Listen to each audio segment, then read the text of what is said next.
ঘরে বসে সবথেকে বেশি বিনোদন পাওয়ার মাধ্যম মনে হয় আজকে মোবাইল। মানে মোবাইল খুললে আমরা সমস্ত কিছু পেয়ে যাই, যা চাই। মানে কখনো কখনো মুখে বলে নিই এই গানটা একটু শুনতে চাই, হয়ে গেল, এই সিনেমাটা সে, মানে যে যা চাইছে সঙ্গে সঙ্গে কিন্তু মোবাইলে পেয়ে যাচ্ছি আমরা। আর সেই কারণে মোবাইলটা আমরা কেউ কখনো কিন্তু হাতছাড়াই করতে চাই না, সবসময় আমাদের সঙ্গী এখন মোবাইল।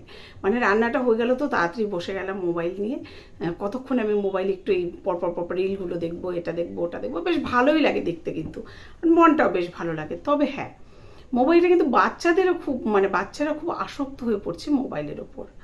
মা বাবারা কী করছে, নিজেদের বিভিন্ন কাজকর্ম করছে, সংসারের মানুষে মা কাকিমা জেঠিমা তারা কাজকর্ম করার জন্য বাচ্চাটাকে কী করছে, মোবাইলটা দিয়ে বসিয়ে দিচ্ছে।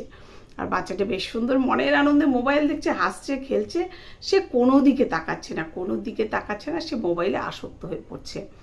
তা মা বাড়ির লোকজনও বেশ ভালো করে এইভাবে বাড়ির সমস্ত কাজকর্মগুলো করে ফেলতে পারছে, কোনো অসুবিধা হচ্ছে না। আর সব থেকে বিশেষ খাওয়ার সময়, বিশেষ করে বাচ্চাদের, সে কি খাচ্ছে, কি দিয়ে খাচ্ছে, এটা কিন্তু সে কখনো বুঝতেই পারে না। তার হাতে মোবাইলটা দিয়ে দেওয়া হচ্ছে, সে মোবাইল দেখছে, আর তাকে টপাটপ মুখে দিয়ে দেওয়া হচ্ছে, সে কিন্তু খেয়ে নিচ্ছে।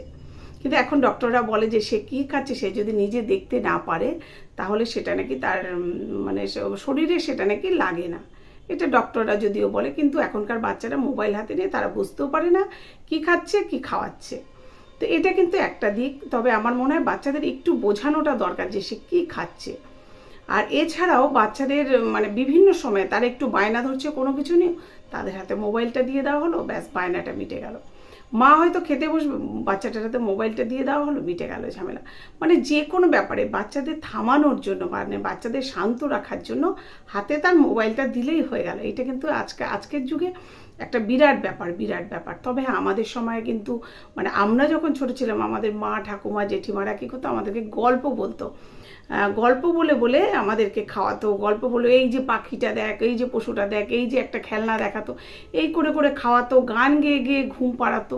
আর এখনকার বাচ্চাদের হাতে ওই মোবাইলটা দিয়ে শুয়ে রেখে দেয়, মোবাইল দেখতে দেখতে যখন সে ঘুমিয়ে পড়লো, কোনো অসুবিধা নেই। আর আমাদের কি হতো, আমরাও ছোটোবেলায়, মানে আমার ছেলে মেয়ে যখন হয়েছে, ছেলেদেরকে তখন আমি কিন্তু কোলে নিয়ে নিয়েই ঘুম পাড়াতাম। তখন যেহেতু মোবাইলটা তখনও ওঠেনি, আমার বাচ্চাটা হওয়ার কিছু পরে মোবাইলটা এসছে, ওরা তখন খুবই ছোট, যাই হোক। তা আমরাও কিন্তু এটাই করেছি, বা আমাদের মা ঠাকুমারাও এটাই করেছে। কিন্তু আজকের ছেলে মেয়েরা, আজকের যুগের বাচ্চারা কিন্তু মোবাইল ছাড়া তারা কিছু বোঝে না, তারা সবেতেই মোবাইল। এর জন্য দায়ী কিন্তু আমার মনে হয় প্রত্যেকটা বাবা মা। বাচ্চাদের হাতে যে মোবাইলটা দিয়ে তাদের আসক্ত করছে, পরবর্তী সময়ে এরা যখন একটু উঁচু ক্লাসে উঠছে, 5-6-এ পড়ছে, তখন কিন্তু তাদের মোবাইল প্রতি নেশাটা থেকে যাচ্ছে। তারপরে কি হচ্ছে, 8-9-এ যখন হচ্ছে, তাকে একটা মোবাইল কিনে দিতে হচ্ছে, আর মোবাইলটা তখন তার হাতে এসে যাচ্ছে। আর মোবাইল তখন হাতে আসা মানে তার কাছে কিন্তু সব চলে আসা, সে চাইলেই সব দেখতে পারে, সব বুঝতে পারে। ছোটোবেলায় মা যেটা বের করে দিত সেটাই দেখতো, রিলগুলো হয়তো পরপর দেখতো, কার্টুন চ্যানেল হয়তো দেখতো, কিন্তু বড় হয়তো সেটা নয়, সব কিছু সে নিজেই দেখতে পাচ্ছে। এটা কিন্তু একটা বাচ্চার জন্য খুব ক্ষতিকারক হয়ে যাচ্ছে।